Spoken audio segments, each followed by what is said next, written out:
Robert Klausner, welcome to This Is Your Life.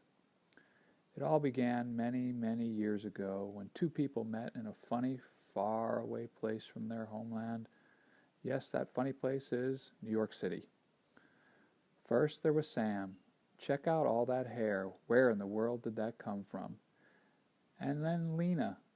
They met and fell instantly in love. Well, that's what they tell me anyhow. As the story goes, we'll just plan to go with it.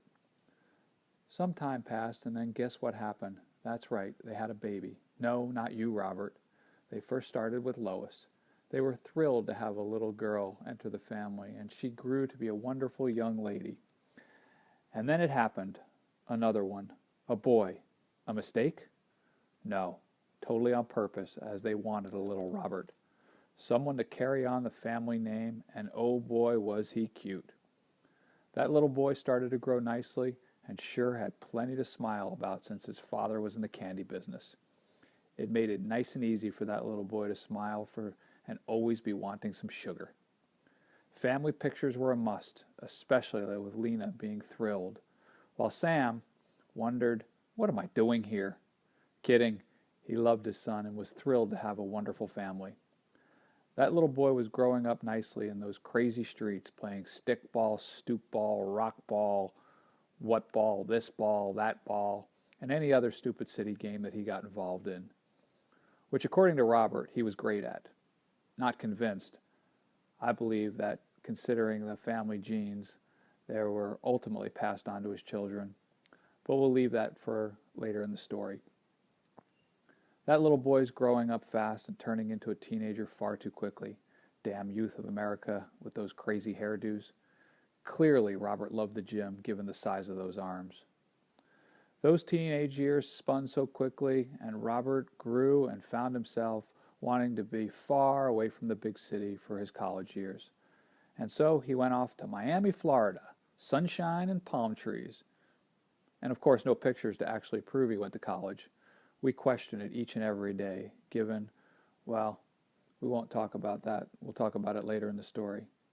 Anyhow, he graduated, apparently, still no proof, and moves back to New York City, and so begins his career, retail clothing. Finally, proof that he did not go to college, because who in the hell in their right mind would go into the fashion business, especially retail? But he did, and it turned out to be a true standout. But work was not everything for Robert. He wanted more. He wanted love.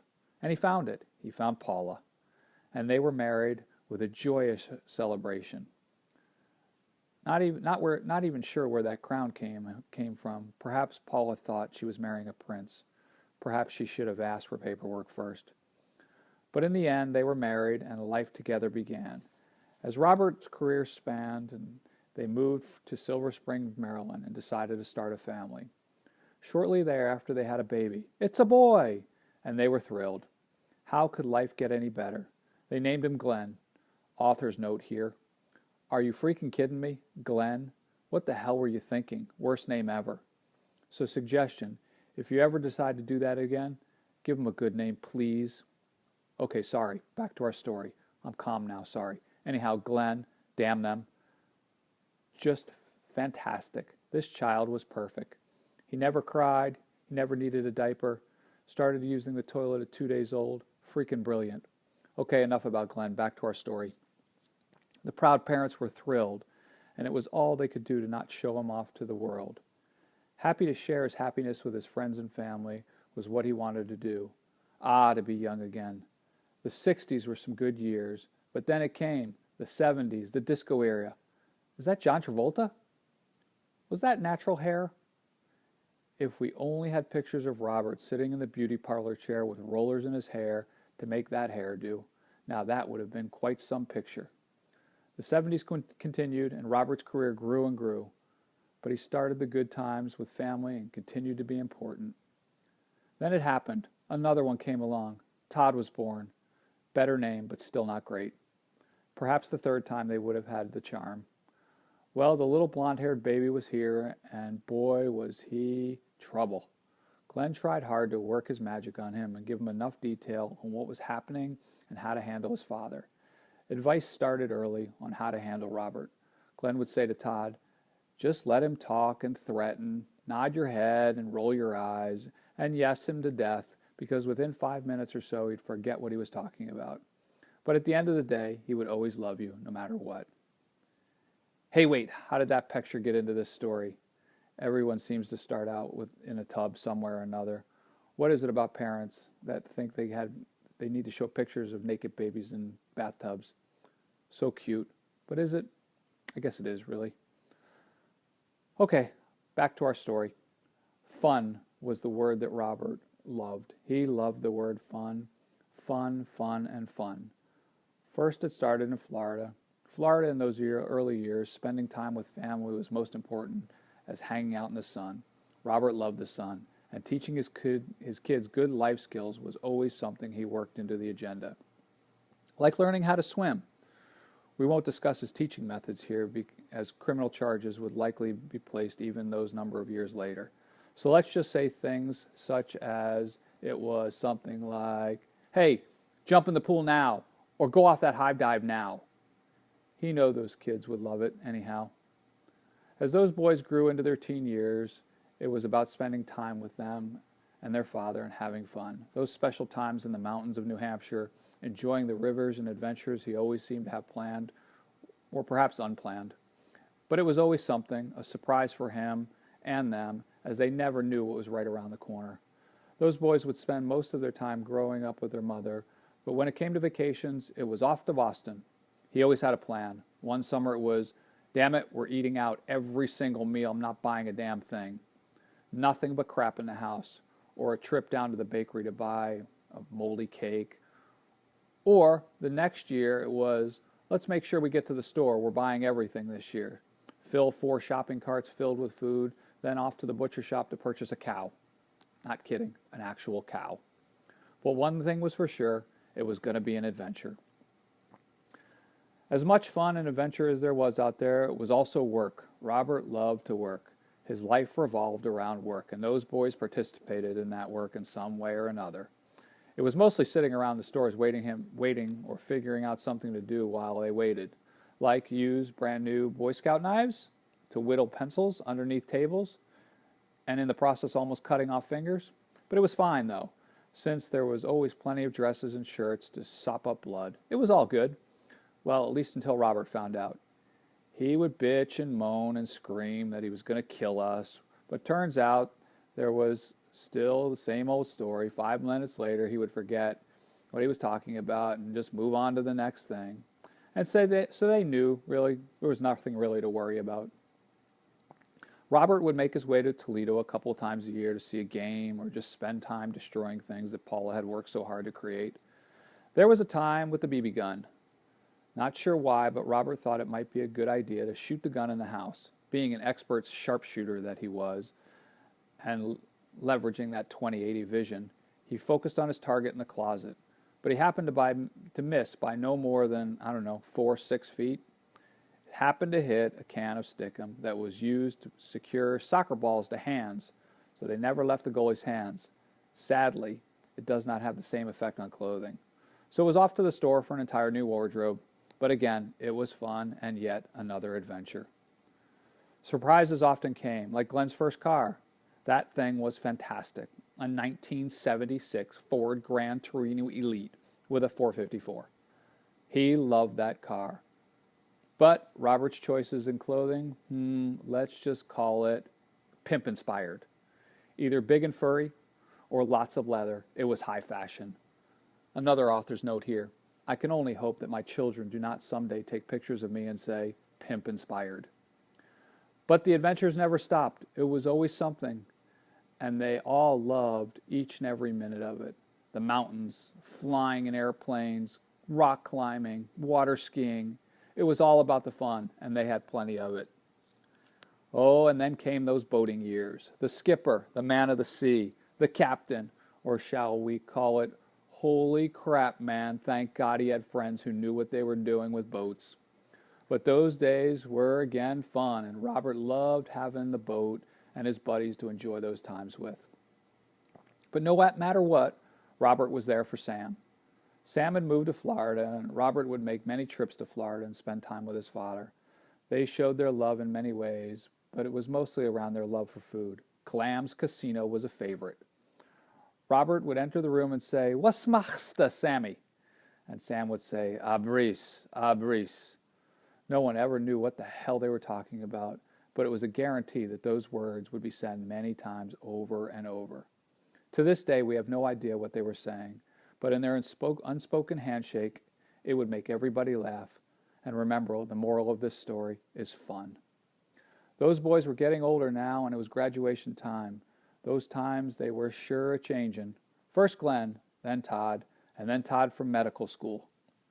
Robert could not be more proud of those two, and were off getting stuff done and doing things right.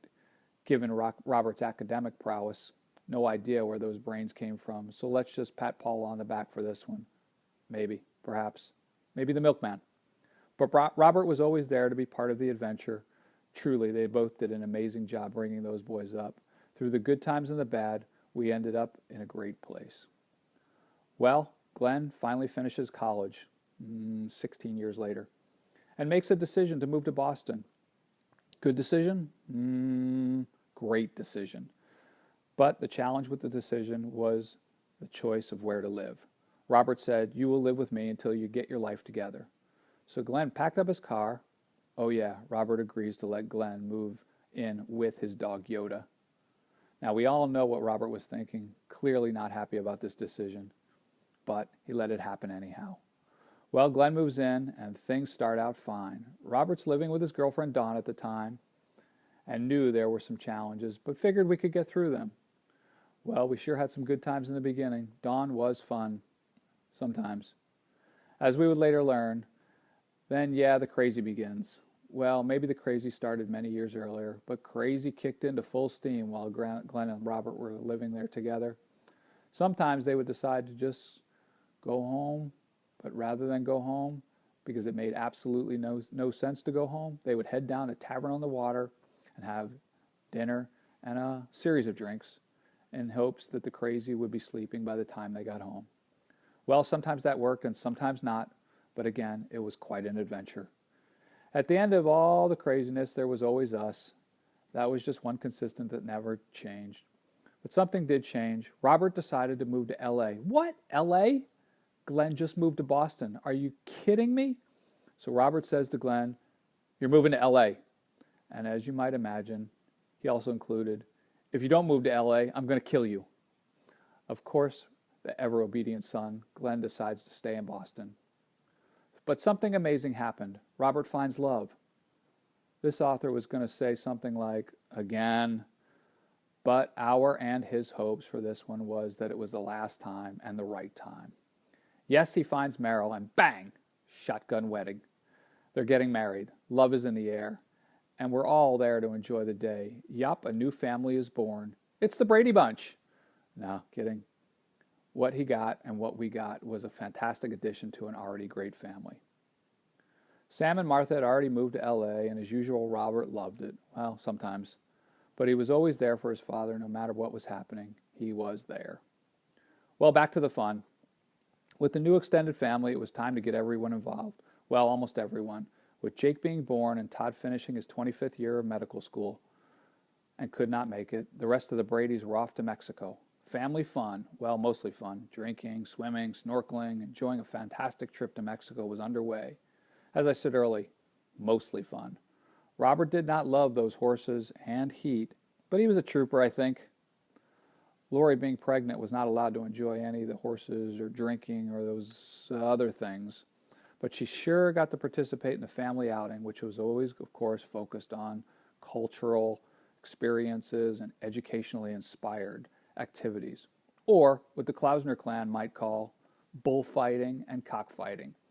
Nothing says family like blood spilling from animals. But yet again, the moral of our story is fun and adventure, and we sure had that.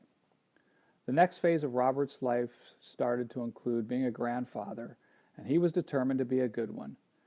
Shay came first, a little girl, nothing like that had he ever experienced. Then Jake, Sammy, Jesse, Levi, Kai, and Zach. Holy crap, the father of 7 grandkids.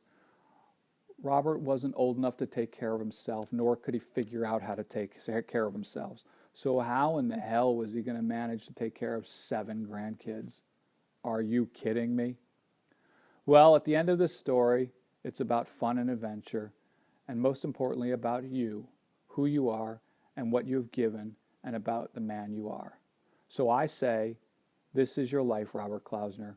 But it's not the end, while you are freaking old. It's not the end, but the beginning of yet another adventure. So what this author would like to say is thank you. Thank you for being the man that you are. More specifically, that your compassion, your discipline, and unyielding support for your family. You have helped shape each and every fabric of who Todd and I are today, and it's something that we will always be eternally grateful for. And for that, I say thank you.